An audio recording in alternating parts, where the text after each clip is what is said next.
우리가 예수님 때문에 잘못 알고 있는 것 중에 하나, 또 혹은 오해하고 있는 것 중에 하나가 바리새인들과 서기관들입니다. 이분들이 외식과 형식에 빠져 있는 신앙생활을 예수님으로부터 책망을 받았기 때문에 이 사람들의 신앙생활이 몽땅 다 엉망일 거다 이렇게 생각을 하죠. 근데 그 사람들이 외식과 형식에는 빠져 있었지만 기도 생활하는 것과 율법 준수함에 있어서는 아주 철저했습니다.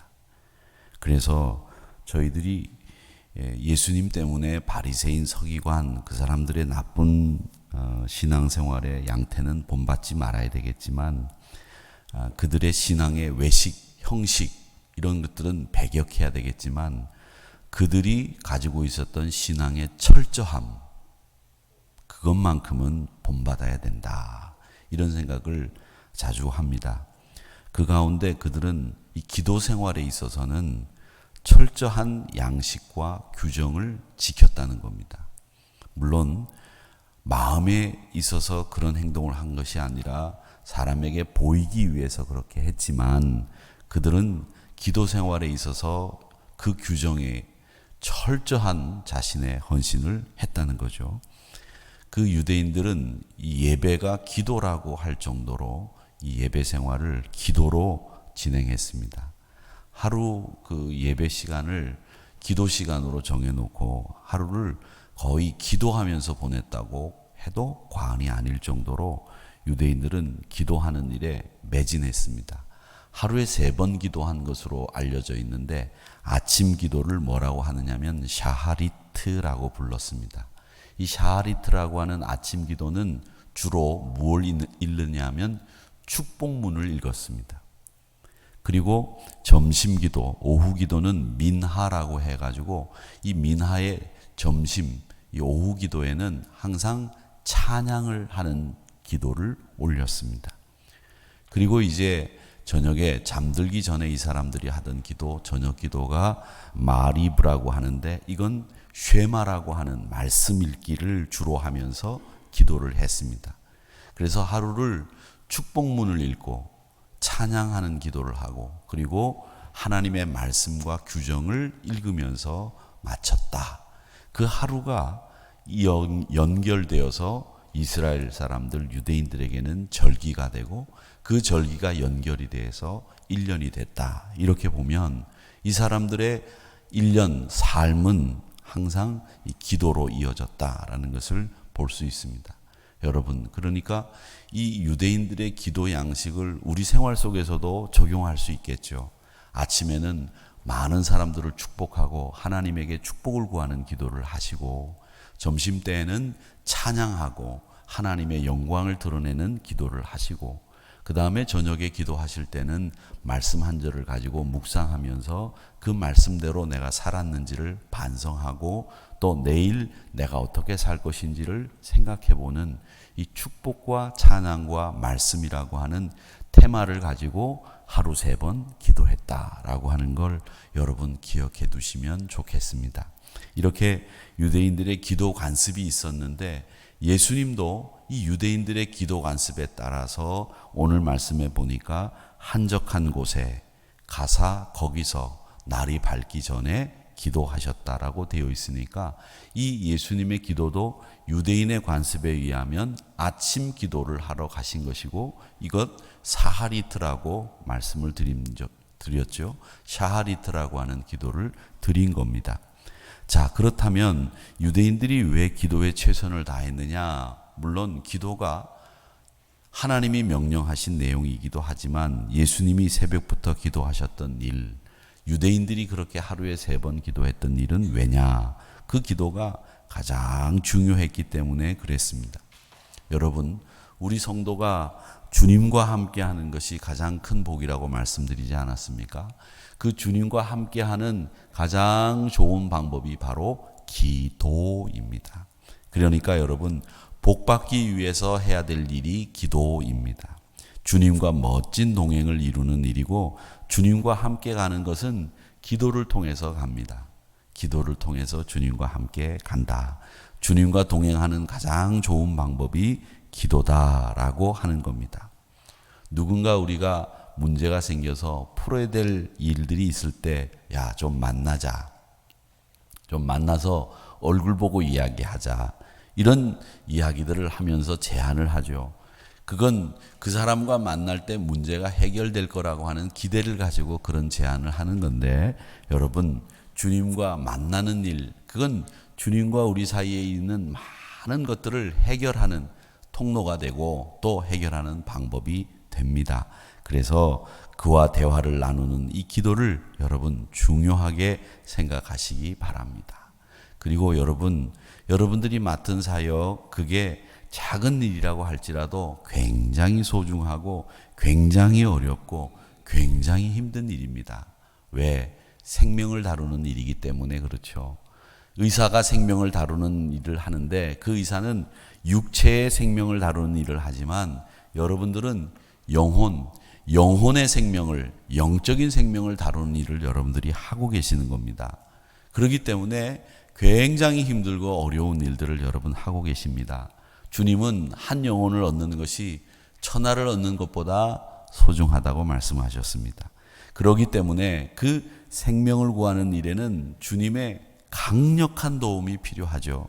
그 강력한 도움을 얻기 위해서는 여러분들이 영적으로 풍성하셔야 되고 여러분들이 하나님이 공급해 주시는 힘으로 무장되어 있어야 됩니다.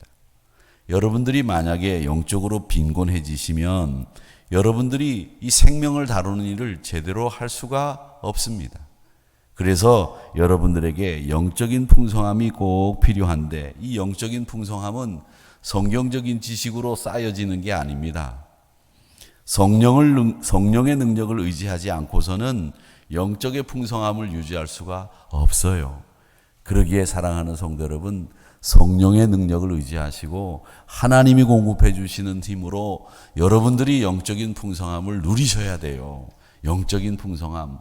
그래서 생명을 다루는 일을 하는 겁니다. 말씀이 생명의 말씀을 이야기할 수 있는 거고 말씀이 사람을 살리는 경우들도 생기는 겁니다. 그러기에 여러분의 지혜를 의지하지 마시고 기도를 통해서 성령의 능력을 의지함으로 그 영적인 빈곤에서 벗어나시기를 바랍니다. 그럴 수 있어야 됩니다. 기도를 통해서 하나님의 능력을 의지하겠습니다. 그럴 때 영적인 빈곤에서 벗어날 수 있다는 거죠. 세상의 풍조가요 워낙 강합니다.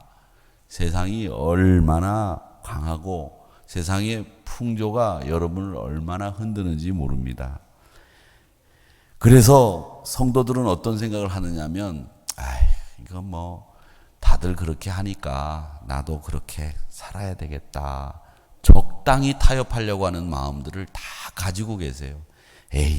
저 사람도 저렇게 하고 이 사람도 저렇게 하고 뭐 누구라도 이렇게 했을 거야. 이렇게 생각을 하죠. 이게 타협입니다. 그렇게 타협하면서 신앙생활을 자꾸 하다 보면 영적 빈곤에 빠지는 것은 뭐 물론이고요. 이런 싸움에서 여러분들은 항상 지게 돼 있습니다. 우리의 싸움은 혈과 육을 상대를 하는 것이 먼저 첫 번째 싸움이에요. 그 혈과 육에 대한 싸움 다음에 그 다음에 공중의 권세 잡은 사람들과 싸워야 되는데 혈과 육에 대한 싸움에서부터 지는 거예요. 그러니까 공중 권세를 잡은 사람과는 싸워볼 엄두를 못 내고 싸울 기력도 없는 거예요. 그러니까 매번 백전백패하는 거예요. 에베소서 6장 12절 말씀을 보십시오. 우리의 씨름은 혈과 육을 상대하는 것이 아니요 이것만 상대해서 될 게 아니다 하는 거죠. 통치자들, 권세, 어두움을 주관하는 사람들, 하늘에 있는 악의 영들을 상대해야 되는 것이 우리의 씨름인데 혈과 육에 대해서만 싸우려고 하다 보니까 그것도 못 이기니까 우리가 세상 주관자들, 하늘에 있는 악한 영들과 싸울 수 있는 힘도 없는 거죠. 여러분, 혈과 육을 상대하기 위해서는 여러분들이 강해져야 되겠죠. 근데 어떻게 이런 일들이 벌어지느냐? 혈과 육을 상대하다 보니까 여러분들이 강해져야 되겠다고 생각을 해서 혈과 육을 상대하기 위해서 강해집니다. 막 기도도 하고 열심히 말씀도 보고 나 자신을 막 강하게 만들어가고 훈련시킵니다. 신앙인이 빠지는 함정이 여기 있어요. 혈과 육에 대해서 내가 싸우다 보니까 나를 강하게 만드는 훈련을 많이 하는데, 그러다 보니까 독선이 생기고, 그러다 보니까 자만이 생기고, 그러다 보니까 고집이 생기고, 그러다 보니까 편견이 생기고, 그러다 보니까 영적 빈곤함에 빠져 있는 거죠. 그런데 고집과 독선은 가득 차 있고 영적인 모습은 빈곤해져 있는 거죠. 왜? 혈과 육과 싸우다 보니까. 그것도 왜? 내가 싸우다 보니까. 여러분, 혈과 육에 대한 싸움도 실상은 내가 싸우는 것이 아니라 성령의 힘으로 싸워야 되는 것이고, 주님이 공급해 주시는 힘으로 싸우셔야 되는데 여러분이 싸우려고 한단 말이죠. 여러분이 싸우는 게 아니에요. 주님이 공급해 주시는 힘으로 싸워야 되고, 우리 주님이 대신 싸울 수 있도록 여러분 주님과 동행하기만 하면 되는데, 신앙생활은 제가 늘 말씀드리지만 오토매틱 아닙니까? 주님만 의지하면 저절로 해결되는데 우리는 그 오토매틱을 모르고 자꾸 수동으로 가려고 하죠. 내가 하려고 하고 내가 뭔가를 이루려고 한단 말이죠. 여기에서 우리에게 필요한 게 뭐냐? 나를 낮추는 일이 필요합니다. 기도는 나의 지성, 나의 자존심, 나의 고집, 나의 독선, 이걸 낮출 수 있고 버릴 수 있도록 만들어주는 일이 기도입니다. 왜? 기도를 통해서 주님과 동행하니까, 기도를 통해서 주님의 힘을 공급받으니까 내 독선과 내 고집이 사라지게 되는 거예요. 주님이 내 안에 살게 되는 거죠. 그래서 여러분, 기도가 중요한 것은 이 세상에 천국의 열쇠를 이 기도를 통해서 우리 주님이 여러분들에게 맡겨주시기 때문에 그 천국의 열쇠로 놀라운 영적인 일을 하시는 거예요.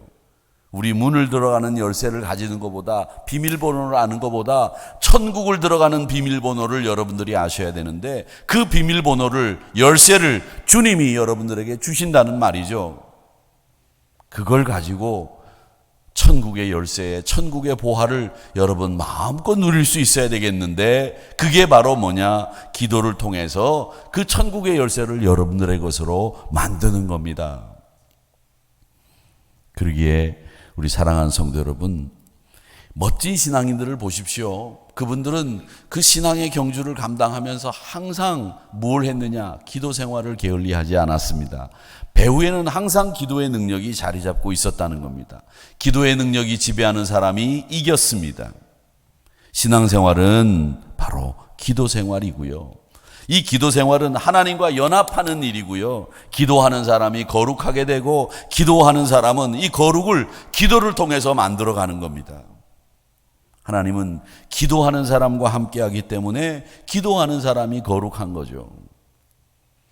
주의 사역을 여러분 감당하시면서 물리적으로 애를 몹시 쓰면서 감당하시려고 여러분들이 수고를 많이 하십니다. 손과 발이 분주하죠. 그런데 이 영적인 노력을 하지 않고 손과 발만 분주하면 여러분 틀림없이 영적인 빈곤을 맞이합니다. 손과 발이 분주한다고 해서 여러분들이 영적으로 풍성해질 것 같으면, 바쁜 사람들이, 시간 없는 사람들이 영적으로 풍성해지겠지만 그렇지 않습니다. 손과 발만 분주하면 항상 영적인 빈곤에 빠지게 돼 있어요. 그래서 이 영적인 풍성함을 누리기 위해서 우리가 하나님이 주시는 힘을 공급받아야 우리가 영적인 풍성함을 누리고 주의 일을 할 수 있는데, 그 주의 일을 할 수 있는 방법, 풍성함을 누리는 방법, 그건 기도밖에 없다는 거죠. 기도밖에는 없어요. 그럴 때 역사하는 힘이 크다고 야고보서 5장에서 말씀하지 않습니까?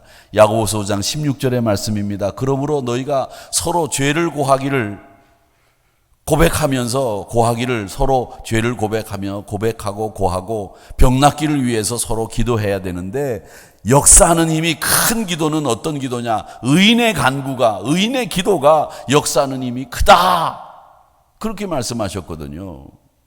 사랑하는 성도 여러분, 기도는 하나님이 우리에게 가장 정예화된 무기를 주신 하나님의 방법입니다. 엘리야와 같은 선지자, 얼마나 훌륭하고 능력 있는 선지자였습니까? 그런데 그도 낙심하고 절망하고 그도 자기가 스스로 죽으려고 마음먹고 떼약볕에 앉아가지고 하나님 앞에 생떼를 썼어요. 하나님 죽여주세요. 차라리 나를 죽이세요. 그런 이 엘리야도, 우리와 성정이 같은 그 엘리야도 기도하니까 3년 6개월 동안 하늘에서 비가 안 왔다는 거예요. 그러다가 다시 기도하니까 비가 왔다는 거예요. 여러분 놀랍지 않습니까? 야고보서 5장 17절 18절의 말씀이 바로 그걸 얘기하고 있습니다. 엘리야는 우리와 성정이 같은 사람이다. 우리랑 똑같은 사람이라는 거죠. 틀린 사람이 아니라는 거예요. 그런데 비가 안 오니까 그 왜인가 봤더니 그는 비가 오지 않기를 간절히 기도하니까 3년 6개월 동안 비가 오지 않았다. 다시 기도하니까 하늘이 비를 주고 땅이 열매를 맺었다. 뭘 얘기합니까? 엘리야가 능력 있는 사람이 아니고 엘리야가 기도하니까 그에게 능력이 임했다, 이 말 아닙니까? 여러분, 평범한 인간이라도, 평범한 우리라도 기도하면 엘리야와 같이 3년 6개월 동안 비도 안 오게 할 수 있고 다시 기도하면 비도 오게 할 수 있는 능력의 사람이 된다. 하나님의 능력을 공급받는 힘은 기도를 통해서 이루어진다고 분명하게 말씀하시는 내용 아닙니까? 사랑하는 성도 여러분, 그렇기 때문에 능력 있는 기도는 하나님이 우리에게 많은 시간을 요구하고 계시다는 것을 아시고 기도가 강해졌다. 내 기도가 뭔가 모르게 멋지고 능력 있는 기도가 됐다 했을 땐 하나님이 여러분에게 그 기도할 수 있는 힘을 공급하신 거예요. 기도가 말만 멋있게 한다고 해서 기도가 강해지는 게 아닙니다. 영적인 풍성함으로 하나님이 공급해 주시는 힘이 강력하게 역사할 때 여러분의 기도가 능력 있는 기도가 됩니다. 돼요. 우리와 성정이 똑같은 엘리야도 3년 6개월 동안 비가 오지 않게 할 수 있다고 하잖아요. 그 기도로 여러분도 기도하는 순간에 여러분이 역사를 만들어낼 수 있는 거예요. 그걸 아셔야 됩니다. 야곱이 밤을 새워가면서 하나님과 씨름하지 않았습니까? 그 씨름하니까 믿음의 승리를 이룰 수 있었고 인생의 전환기를 맞이했습니다. 죽을 뻔하지 않았습니까? 야, 형이 군대를 이끌고 나를 맞이하러 온다? 그냥 오면 모르겠는데 군대를 이끌고 온다는 말은 나를 죽이러 온다는 말이에요. 그러니까 어떻게 기도하지 않을 수 없겠습니까? 기도했습니다. 야복강에서 환도뼈가 부러지도록 하나님 앞에 밤새 매달려서 기도했으니까 하나님이 그에게 이름도 바꿔주시고 그에게 다시 인생의 전환기를 맞이해서 살 수 있는 힘을 공급해 주셔서 밑바닥까지 내려갔던 그가 다시 올라갈 수 있는 길이 열린 거죠. 다윗도 마찬가지입니다. 기도의 사람이었기 때문에 압살롬의 반란으로 인해서 비가 오는 날 자기 신하 몇 명을 데리고 뒷문으로 다윗성을 빠져나갔습니다. 시므이라고 하는 사람이 빠져나가는 다윗을 보고 저주를 합니다. 야, 차라리 죽어라, 죽어. 나 같으면 죽겠다. 살아서 뭐하니? 이런 이야기를 한 거예요. 야, 그러면서 뭐라고 얘기했느냐? 개 같은 사람이라고까지 욕했습니다. 그렇게 저주를 받으면서 도망을 가는 신세 다윗이었어요. 그런데 그렇게 다윗이 처참한 상황에 빠져 있었는데도 다시 일어설 수 있었던 것은 그가 하나님 앞에 기도하는 사람이었기 때문에 일어났다는 거예요. 그 기도하는 사람, 그 기도를 오늘 우리가 한편 보려고 합니다. 시편 72편입니다. 이 72편은 마지막 절이 이렇게 돼 있어요. 이세 아들 다윗의 기도가 끝나니라.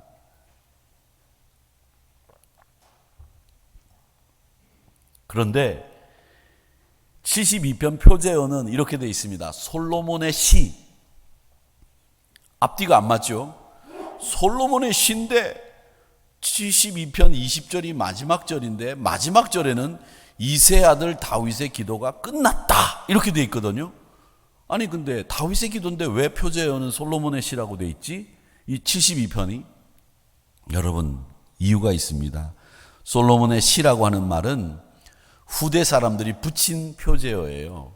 후대 사람들이 솔로몬의 시라고 붙인 거고 원래 72편은 다윗이 아들을 위해서 드린 기도입니다. 그러니까 여러분, 자녀를 위해서 기도할 때 어떻게 기도해야 될까 생각하실 때 그 자녀를 위해서 기도하는 방법이 잘 기록되어 있는 시편이 72편이에요. 그러니까 여러분들 자녀들을 위해서 기도하실 때 이 72편을 꼭 적용하시고 응용하십시오. 왜? 다윗이 솔로몬을 위해서 기도한 내용이기 때문에 그렇죠. 그런데 저는 이 72편 중에서 15절이 제일 마음에 듭니다. 15절이 어떻게 되어 있느냐 하면 그들이 생존하여 스바의 금을 그에게 드리며 사람들이 그를 위하여 항상 기도하고 종일 찬송하리로다. 무슨 말이냐?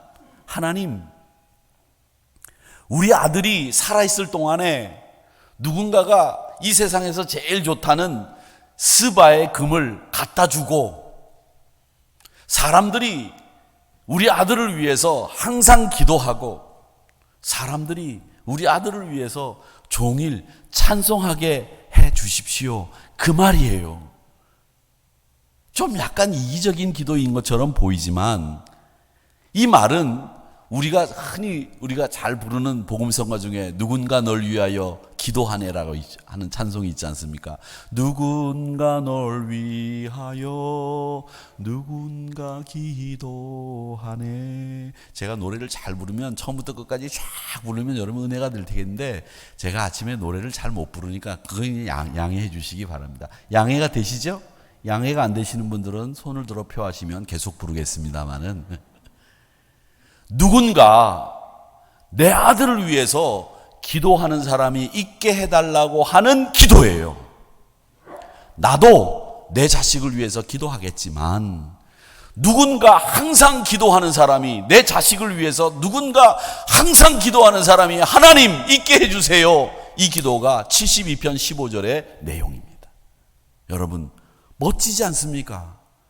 내가 자식을 위해서 기도하다가 내가 죽으면 누군가가 내 자식을 위해서 기도해야 될 텐데 그 누군가가 내 아들을 내 딸을 위해서 기도하게 해달라고 그렇게 말씀하고 있는 내용이 시편 72편 15절의 내용입니다.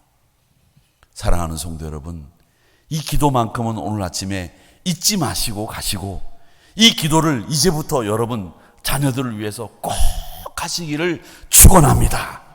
하셔야 됩니다. 누군가가 내 자녀를 위해서 기도해 주기를 바라야 됩니다. 스바의 금도 갖다 주고 종일 내 아들을 내 딸을 찬양하는 것도 필요하지만 누군가 내 자녀를 위해서 기도해 주는 멋진 아들 딸들이 되게 해달라고 기도하셔야 되는 이세 아들 다윗의 기도를 여러분의 기도로 만드시기를 축원합니다. 위대한 신앙인들은 그래서 이 기도에 많은 공을 들였습니다. 감리교를 창시하시고 우리 교단 신학과 똑같은 이 감리교 신학이 우리 교단 신학과 똑같거든요. 왜? 존 웨슬리의 신학을 웨슬리 신학을 우리가 적용하고 있기 때문에 그랬는데 이 웨슬리는 하루에 2시간씩 기도했다고 하죠. 여러분 2시간씩 기도하기가 요즘같이 분주한 세월에 물리적으로 힘들 수 있습니다. 그런데 여러분들이 2시간 이상 기도하는 방법은 차를 타고 이동하거나 또 혹은 여러분들이 핸드폰을 보는 시간을 줄이면 2시간 이상씩 여러분 얼마든지 기도할 수 있습니다. 그리고 여러분들이 기도할 수 있는 시간을 만들어내면 얼마든지 가능합니다. 그래서 이 웨슬리는 어떤 일보다 기도하는 일이 소중하고 기도하는 순간에 그가 기도의 골방에서 나오면 그 얼굴에서 광채가 났대요. 광채. 그 뒤에 아우라가 확 퍼졌다는 거죠. 여러분이 기도하는 얼굴이 되니까 여러분의 얼굴이 환하지 않습니까? 이 불빛이 환합니까? 여러분의 얼굴이 환합니까? 마스크에 가려도 이 불빛이 환합니다.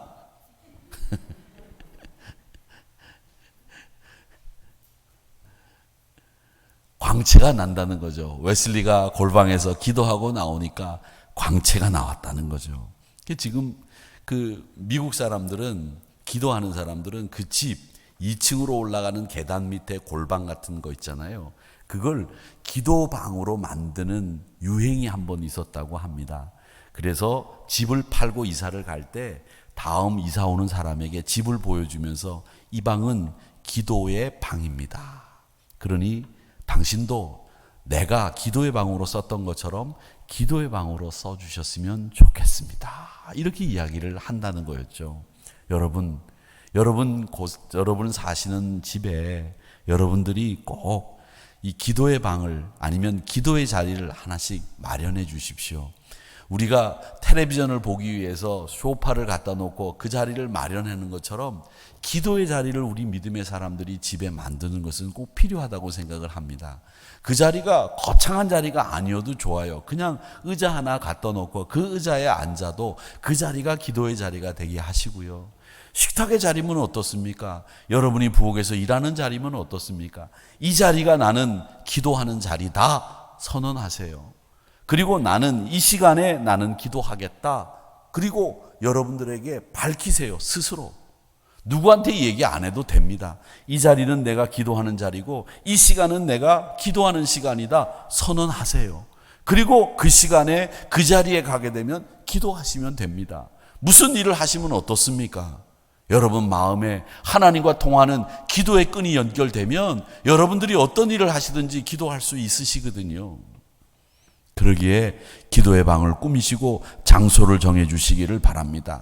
모범적인 사람은 항상 기도의 장소와 기도의 시간이 있었다는 거예요.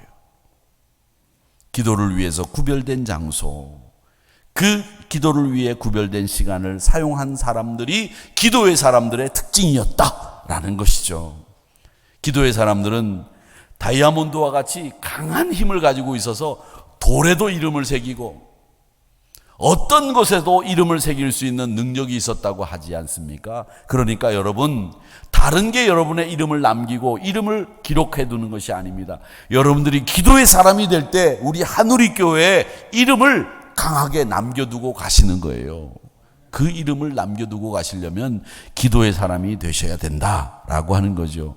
기도할 때 하나님이 우리를 다듬어 주시고 큰 일을 지속적으로 할 수 있도록 만들어 주시고 마귀와 싸움에서 이길 수 있도록 만들어 주신다는 거죠.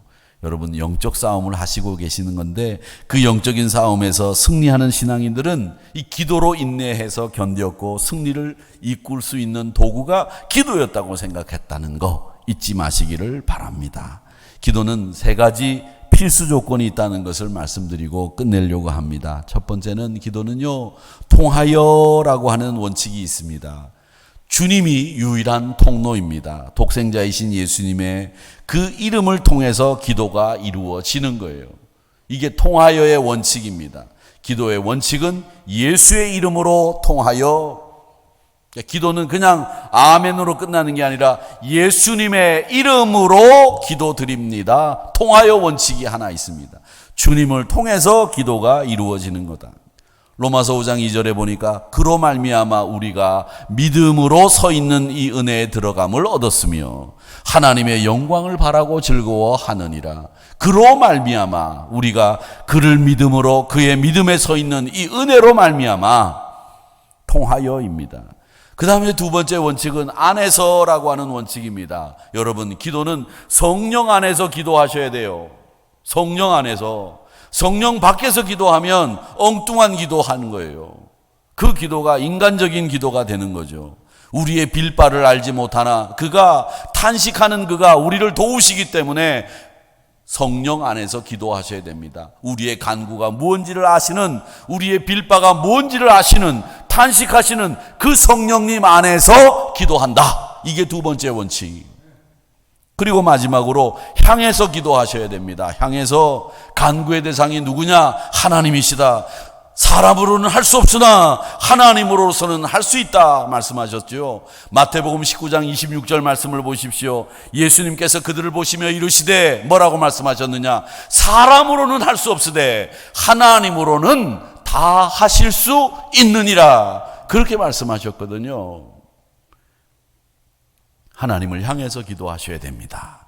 그렇게 통해서, 안에서, 그리고 주의 이름을 안에서 늘 통해서, 향해서 기도하는 일, 이게 기도의 가장 중요한 일이라고 하는 것을 아시기를 바라고 기도의 시간과 장소 잘 마련하셔서 기도의 승리자가 되시는 여러분들 되시기를 주님의 이름으로 축원합니다.